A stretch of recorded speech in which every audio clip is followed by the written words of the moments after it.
കൊല്ലം ജില്ലയിൽ പോളിംഗ് പുരോഗമിക്കുന്നു.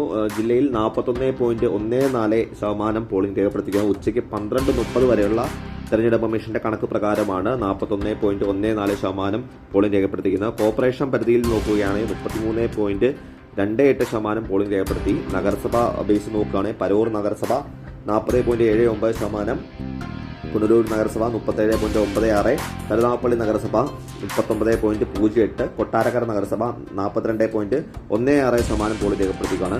ബ്ലോക്ക് പഞ്ചായത്തുകൾ നോക്കുകയാണെങ്കിൽ ഓച്ചിറ പഞ്ചായത്ത് 43.9%, ശാസ്താംകോട്ട 42.36, വെട്ടിക്കവല 43.29, പത്തനാപുരം 42.32, അഞ്ചൽ 42.39, കൊട്ടാരക്കര 43.86, ചിറ്റുമല 41.49, ചവറ 40.52, മുഖത്തല 41.25, ചടയമംഗലം 44.06, ഇത്തിക്കര 42.69 എന്നിങ്ങനെയാണ് പോളിംഗ് രേഖപ്പെടുത്തിയിരിക്കുന്നത്.